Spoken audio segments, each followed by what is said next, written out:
Welcome to Ebuyer Live. I'm Damien, and this is a place where we bring you the latest tips, tricks, deals, and updates. And today, my friends, is no different. Today, we are talking about Zyxel Nebula, allowing businesses to connect online quickly, and providing their customers with security and fast internet connections is imperative in 2022.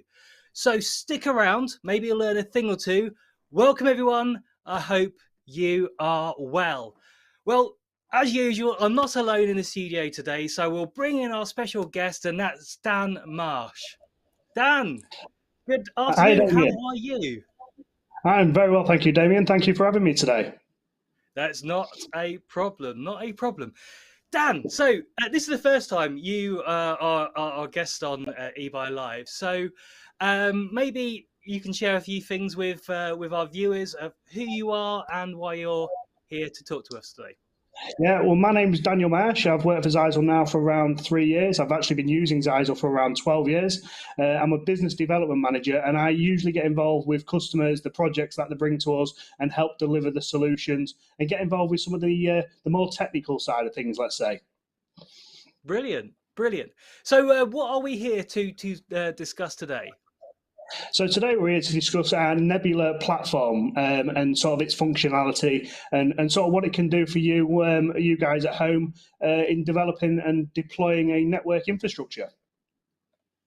Fantastic. We'll get into some more detail about that very shortly. So guys, if you are new to Ebuyer Live, or you're even a regular, then you should know that for the next 30 minutes or so, Dan and I will be talking about some great features and insights that Zyxel Nebula offer, so you don't want to miss out.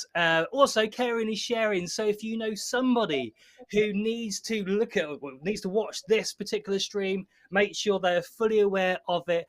And of course, we always ask the questions that come through to chat. So don't be afraid to ask any questions. I could always see a few people in chat. So guys, please, if you have any questions for Dan, just let us know. Okay, right, Dan, before we jump into a deep dive of Zyxel Nebula, maybe you can provide some information to our viewers about who Zyxel are, perhaps give us some information on history about the company.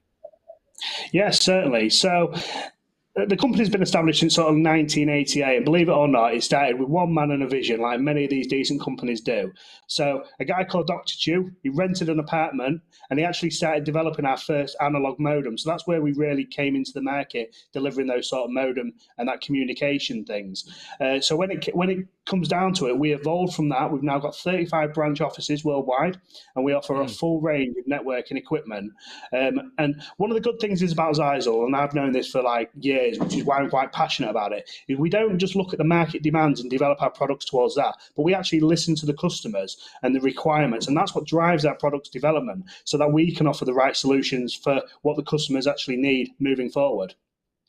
No, that is great to hear. That's great to hear. And in 1988, did you say, Dr. Chu in an apartment? He did. He rented an apartment and just started working away, developing our first modem.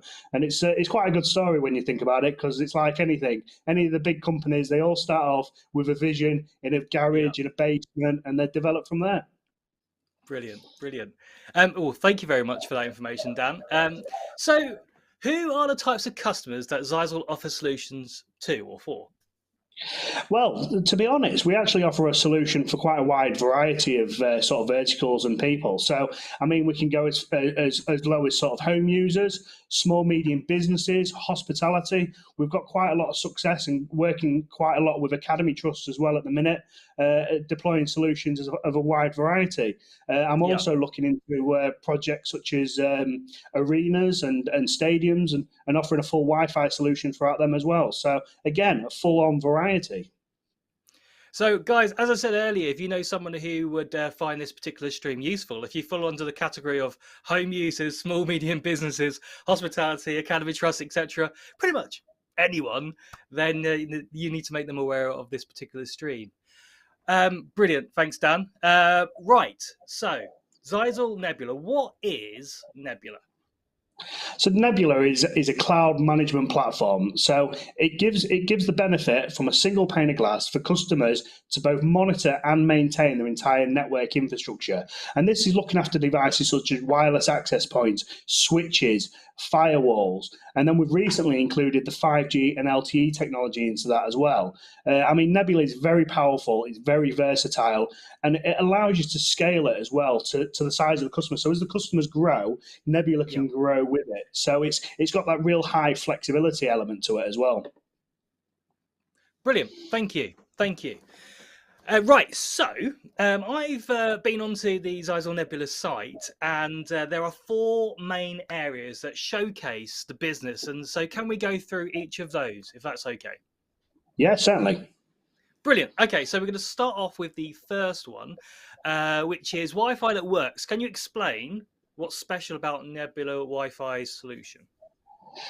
Well, as we know, back in the day when I first got into the industry 12 years ago, developing a Wi-Fi network and a full network as such could be quite complex. You'd have to get everything out onto a lab, you'd have to go and configure it, you'd have to test it. And what Nebula brings and the Wi-Fi solution is the ease of installation. So being able to, for the technical genius behind the network, to be able to sit and set everything up in the Nebula Cloud platform, and then as soon as they deploy it to site, provide an internet connection, and it'll just work. Some of the time, we get people who are doing new builds, for instance, and they'll get their electricians running all the cable. So rather than the actual the technical administrators and things like that going on site and installing it, they just instruct their electricians to install it in a certain location, and as soon as they plug it in, it will just start working. So it really gives that simplified approach to installing networking. And with how things are going and how technology is increasing as well, we've also managed to increase our speeds with our new Wi-Fi 6 technology as well. So really staying at the forefront of the technical age. Brilliant, brilliant. So when you say that they don't have to actually physically attend, what would they need to do prior to for those devices to be put into place? Pretty simple, to be fair. They order the equipment. They don't even have to unbox it. It comes with a QR code on the box. Using our mobile application that you can get, which is for both iOS and Android, they just scan the QR code. That will register it within Nebula, so they can do all the configurations without it actually being online. And as soon as they plug it into an active internet connection, it downloads all its configuration directly to it. It'll bring it fully up to date with its latest firmware. So again, that's what I mean about the simplified approach. I mean, pretty much just get 10 boxes, scan, add, scan, add, scan, add, plug them all in, and away you go. You've pretty much got a network that can be installed without physically unboxing it. Do you know what? I don't know if it's meant to be, but I find that extremely cool. Maybe that's just me. We got Mike's unboxing in chat. He's saying, "Good afternoon. Watching this to maybe upgrade my Soho setup." Oh well. If you have any questions, Mike's unboxing, then don't be afraid to fire them our way. Okay, so the next part of the 4 main areas that we wanted to chat about quickly were the next one was connect with 5G/LTE. Could you explain a little bit more about that for me, please, Dan? Yeah, so obviously we know that internet lines are getting quicker and quicker and quicker. So you've got the likes of a physical cable going to your house, and that's increasing speed. But what do you get when you get into the rural areas, the farming communities, even temporary building sites and things like that? How do they connect? They don't want to be getting a physical line installed. Sometimes they even can. So being able to utilize 5G and LTE technology, which again is improving with the 5G that's being rolled out throughout the country, it means that they can get high-speed internet without physically relying on ripping up the roads and laying it down. So it's aimed really good for rural broadband. And I come from a wireless internet service provider background as well. So I've seen how much the farming community actually rely on internet connectivity. So it's about increasing capacity to those areas that cannot get it. But on top of that, even if you've got a decent internet connection, nowadays we're all about 99% uptime, so providing an always-on solution. So what you can always do is using a failover solution as well. So having it as a secondary internet line that if your main internet goes down, the 5G maintains up. So it means that you can continue with your productivity while your internet service provider are providing a fix in the background. So providing that always-on solution, it's crucial in today's day and age because everybody needs an internet connection to be able to work. 100% agree with you there. I mean, I work from home myself, and if my router went down, I would be stuck. So yeah, that is a fantastic solution. Absolutely. Right. So the next point that we want to talk about is security that is constantly evolving. How does this work? Yeah, so security is, I mean, it's always evolving because you've got people out there that are looking to enhance their own cyber threat skills and people that are looking to extort money out of you using ransomware. So what we do as a company, I mean, we leverage from some of the industry leaders. So we hook into databases that's aware of all these cyber threats, and it's continuously being updated daily with new cyber threats, which are actually brought out. And speaking to academies specifically, I've recently done an event with loads of academies and school trustees. Cybersecurity is one of their biggest concerns because data is valuable. If somebody gets a hold of your data and holds you to ransom, I mean, they can take businesses down. They can cause massive GDPR is obviously a big thing as well. So data it's one of the biggest areas that we need to concentrate on securing. So cybersecurity, making sure we've got the correct tools, is vital for this day and age. Yeah, no, I completely agree with you there. Well, massively agree with you there. Yeah, absolutely. Okay, and you offer cloud configuration to devices now. You kind of touched on this already, but if you maybe explain it a little bit more, how do customers benefit from this feature? Yeah, so the cloud configuration, I mean, as I've said before, it's dead easy to be able to deploy our solution into any sort of industry. But one of the biggest benefits it has for customers and end users as such, even the actual, as I say, in an education environment, students, being able to provide an upgrade and a decent migration path with as little disruption as possible is key. So with our Nebula platform, you can actually do staged migrations as well. You could upgrade the Wi-Fi, then you could look at doing the switching, then you could look at doing the firewall. So you don't need a full-on one-to-one solution, and you can stagger that to coincide with outside of school hours, outside of business hours, and just try and provide that little disruption as possible and make sure you've got most of the, let's say, the technical configuration done prior to actually attending site at all. Yeah, I suppose that's a good thing there, because if you're a business up and running, it's probably going to be very difficult to make that cut and just move everything and migrate everything over in one go. But if that's different if I suppose it's like a new build, because it can be all done at the forefront. But yeah, being able to offer those steps. The stage migration. I mean, this is what I get involved with quite a lot of the times, is being able to speak to my resellers and my customers and go, right, how are we going to approach installing this in a way that limits the customer from any downtime? So that's what we work on to try and provide it as seamless as possible. Fantastic. Thank you, Dan. There's some great nuggets of information there. So, guys, if you heard anything at all just now and you have some burning questions, don't be afraid to ask. Also, if you know somebody who would need to know this information, make sure they're aware of this stream. And sharing is caring. So don't forget to share out this stream for us as well. So fantastic. Well, hopefully our viewers have a better and clearer understanding of what Zyxel Nebula is and their services. So I have a scenario for you, Dan. Are you all right? You ready for my scenario? I'm ready. I'm ready, Damien. Fire away.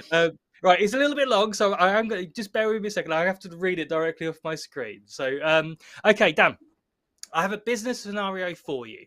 I've got 2 young children who attend their local primary school.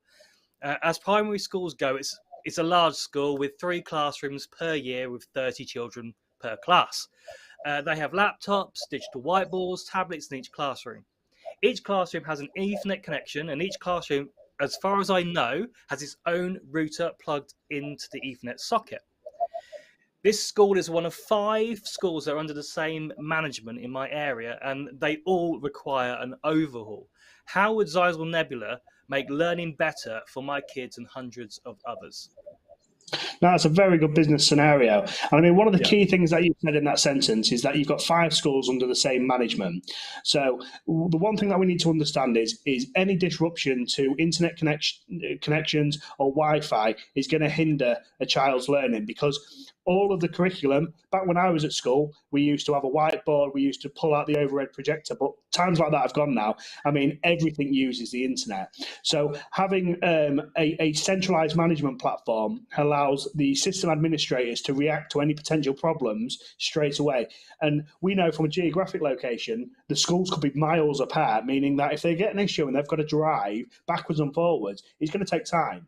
So for the IT managers to be able to sit back from one location, doesn't matter where they are, as long as they've got an internet connection, and being able to troubleshoot and resolve issues from a single platform, that is key straight away, because that provides a proactive approach to resolving any issues. One of the other very important things is seamless connectivity. So we all know that a lot of the times they've got iPads in different parts of the school. They'll want to move from one section to another section and not have to drop off. They want to be able to basically move from one place to another, providing that seamless connectivity.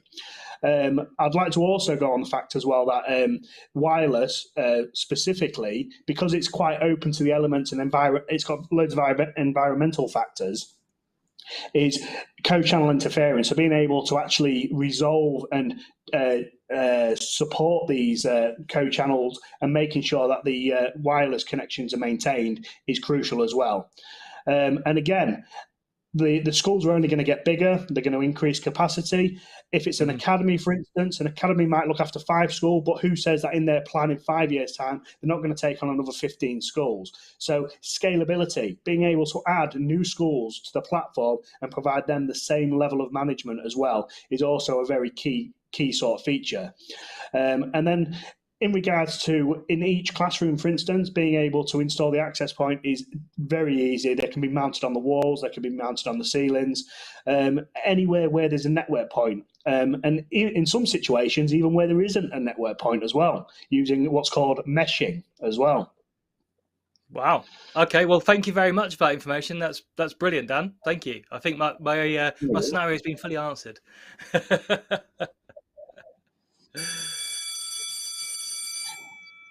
Right. You want to know what the time is? It's time for school. Right.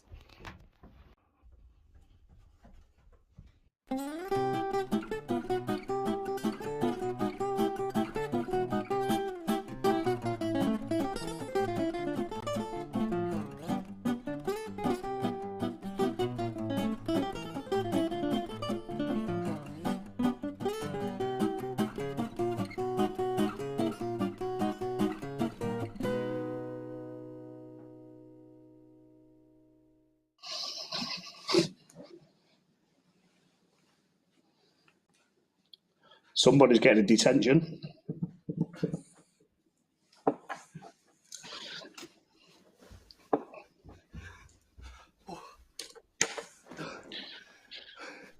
Oh, I'm sorry. Sorry, I'm late for school. You're late for school. I haven't even Detention, got my David. tie up.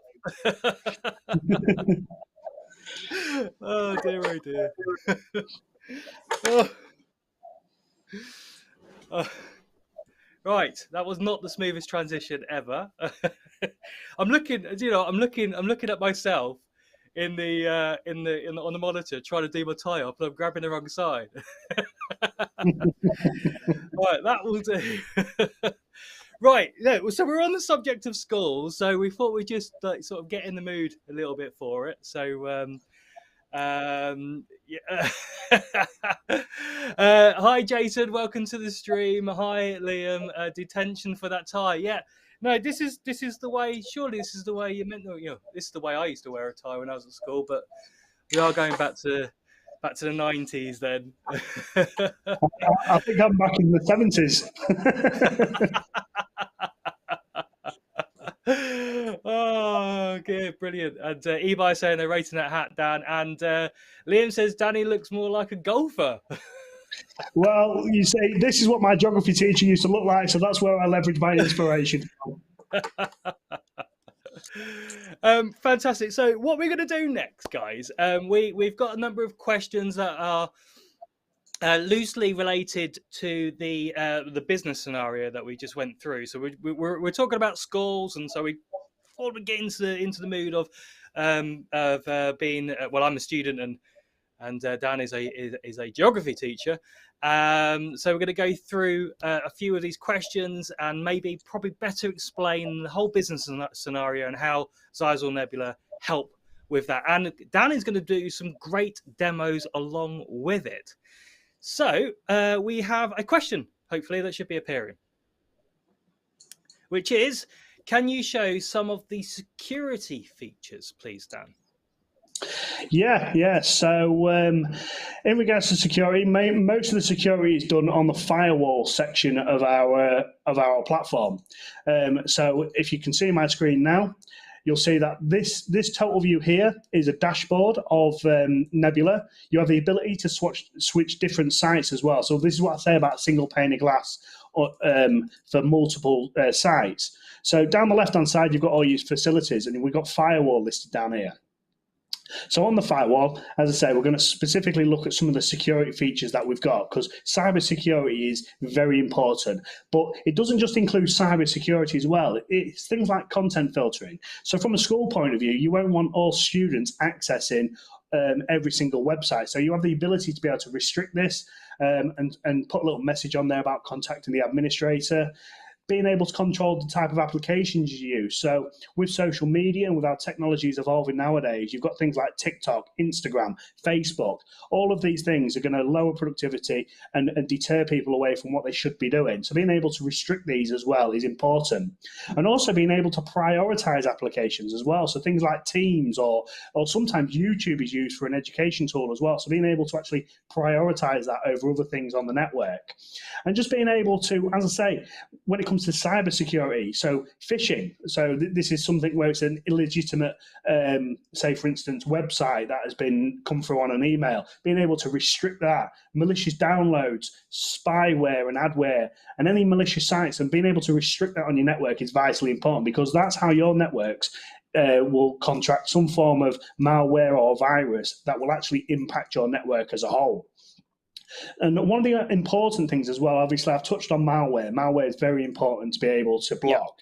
But sandboxing. So this isn't physically like an actual sand pit that you go into and start building sandcastles. What is sandboxing? When a hacker brings out a new type of threat, nobody knows what it is. It's not categorized anywhere, and it can be quite easily overlooked. So what we have the ability to do is put it into a sandboxing environment. And this is leveraging from artificial intelligence. And what it does, it will have a look at a file. It'll go, whoa, hang on a second.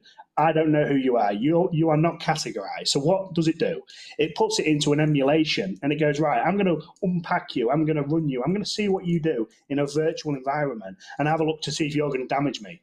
And then it will decide what it does with it from there. So if it damages it, it then updates the database. So, right, this is a malicious file. But it doesn't just update one firewall. It'll update them all. So it's a real world sort of thingy. So If we've got somebody using it in a European country and they discover a threat, then ours in the UK will block it and vice versa. So we're leveraging from being able to, as Damien said at the beginning, sharing is caring. So we actually share this information and provide a full-on security solution. So it is vitally important that security is at the forefront of our network. And these are just a flavour of the sort of abilities that we've got available within Nebula.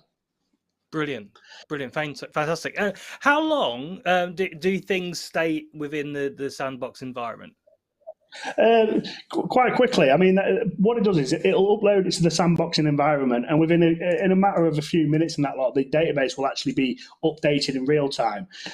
So the devices are set, I think, to download the database every day, but you can actually force the updates as well if you want to. But when it actually sends something into the sandbox environment, because it doesn't know what it is, it will actually provide a log to the administrator to say, right, this file has gone into a sandboxing environment. This is where the destination was. So the administrator can actually proactively make sure and start looking at that just to make sure that nothing slipped through the net. So it provides that enhanced monitoring and proactive approach as well.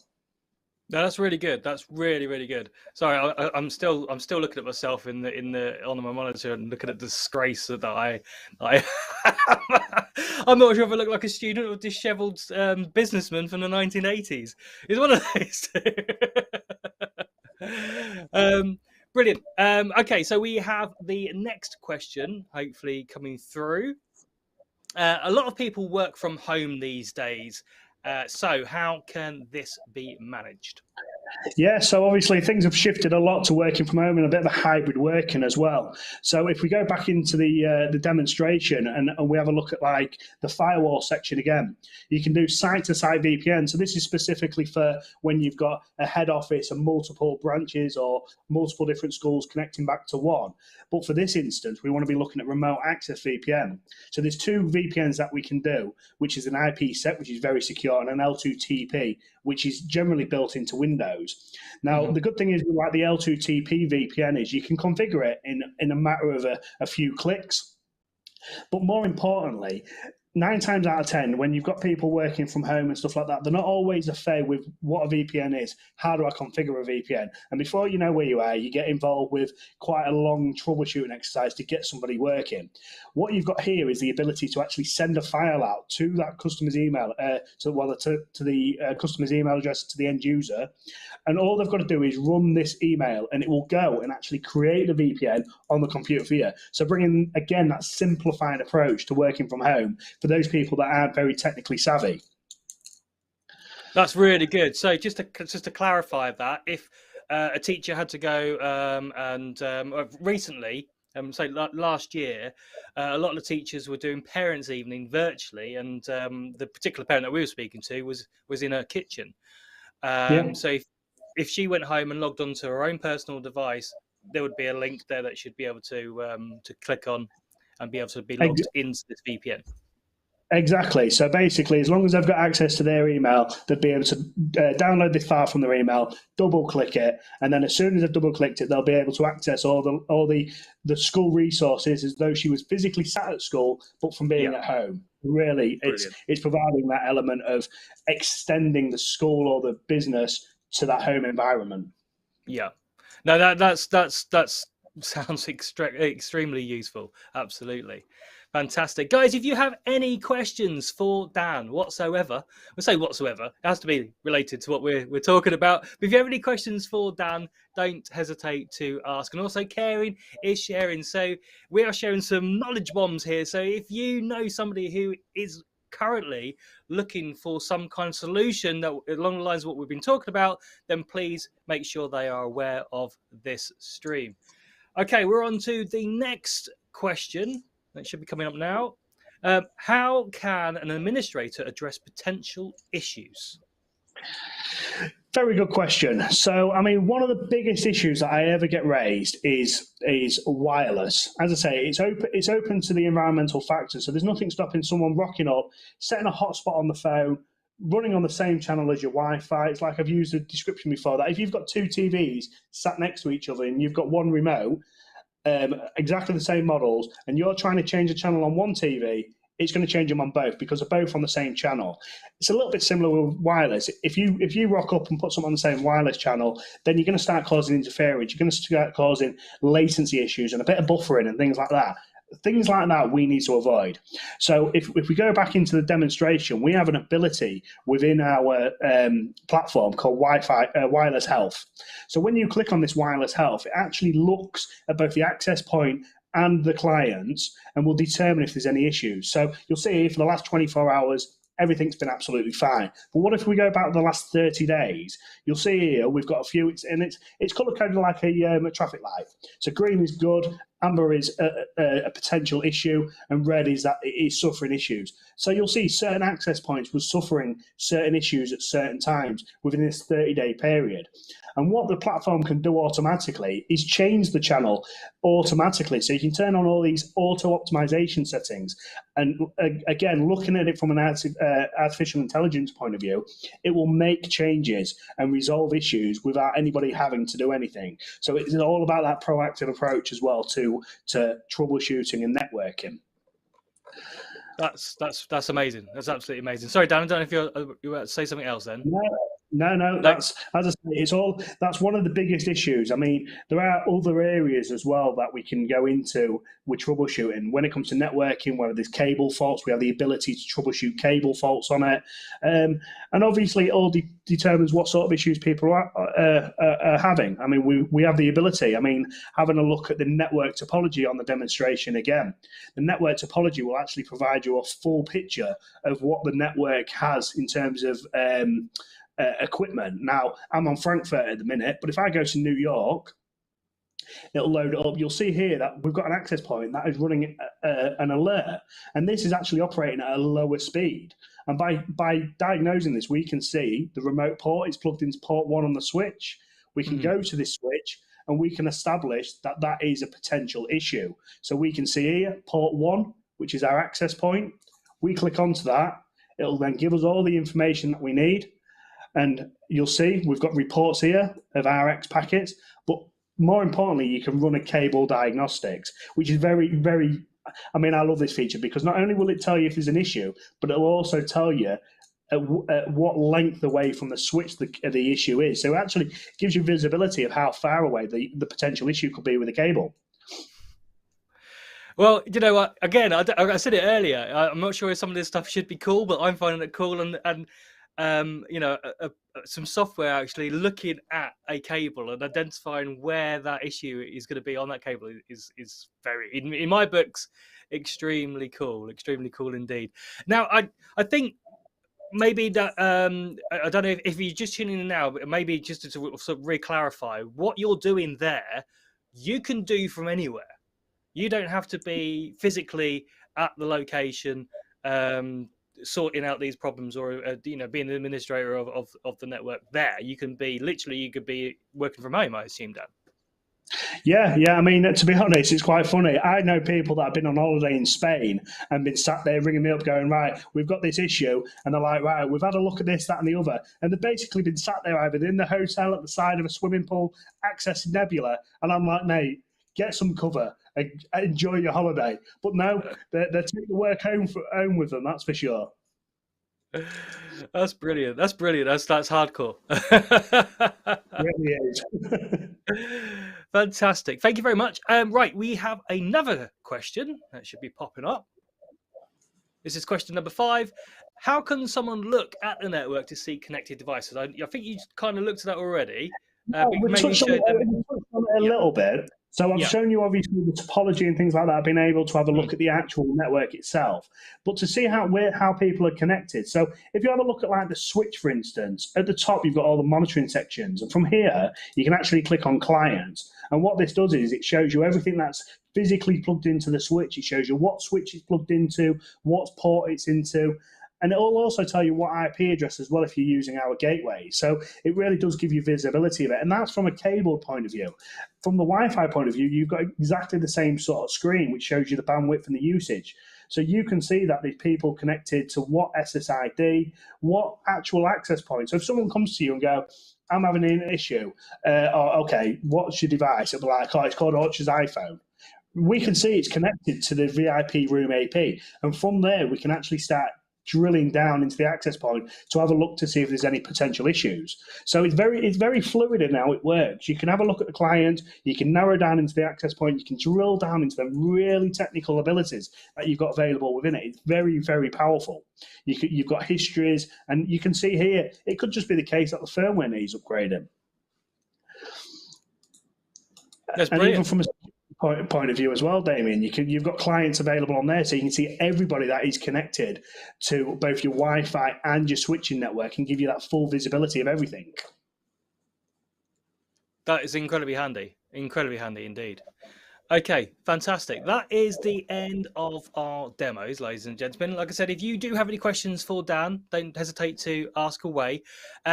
So there is a reason why we are dressed like this, and if you're just tuning in now, why does Dan look like a golfer? Well, he's a geography teacher actually, and I meant to be a school student. We are talking in our solution, our business solution. Today we're talking about schools, but of course, what Dan's talking about can go across a whole breadth of different types of customers. So we've got small businesses, hospitality, home users. I think that's. Is there any academies? What else, Dan? I mean, even arenas, stadiums, multi-business solutions as well. We've got quite a good solutions for that as well. Yeah, So pretty much fantastic, anything. brilliant. So I'm just going to add on another question onto our business solution, our scenario even.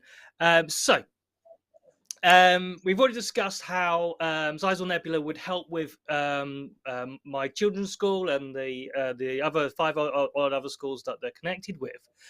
But I also want to throw in another part of the scenario. So we've already discussed where that that about all the various devices and classrooms and all that sort of stuff. But at my particular school, the kids have these great outdoor areas where they can go and learn.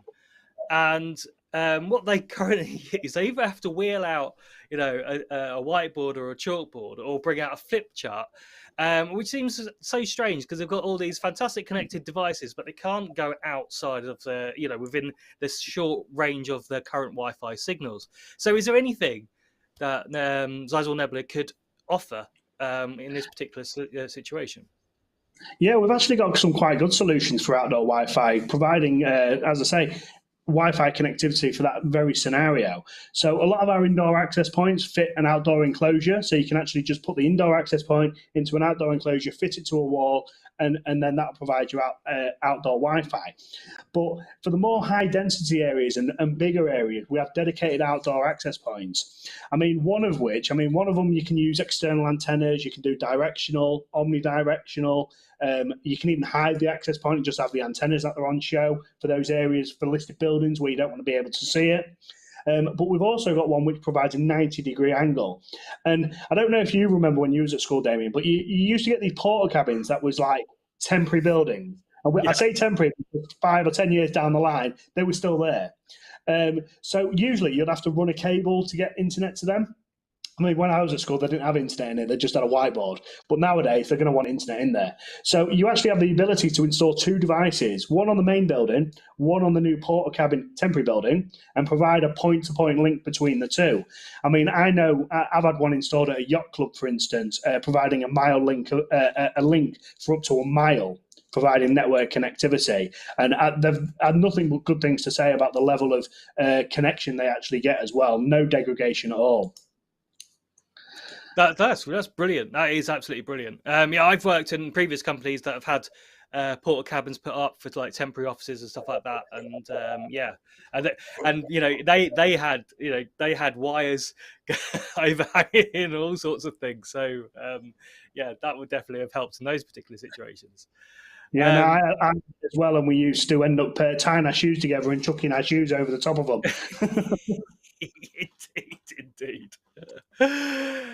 Guys, right, that is coming to the end of our stream. So, Dan, it's been a massive pleasure. I hope also the viewers have had, they've gained some information about Zyxel Nebula. If you want to know more, then there is a link. Hopefully, eBuyer is in chat, so they'll post a link for you. But it's easy. It's ebuyer.com/Zyxel/Nebula. And also, if you want some more information, you can send an email to solutions@ebuyer.com. And the link has just gone into chat. Fantastic. Dan, it's been a massive pleasure. I hope you've enjoyed yourself. Yeah, no, I've absolutely loved it. And thank you, everybody who's commented on the hat. I am actually thinking this is now going to be my new look. So thanks again. And Damien and Ebuyer, thanks ever so much for having me. And I just hope that you invite me back again in the near future. That would be good. That would be good. And I'll be another one who says that hat suits you. Brilliant. This has been eBuyer Live. I've been Damien. He's been Dan. And we will see you very soon. Bye-bye for now. Thank you.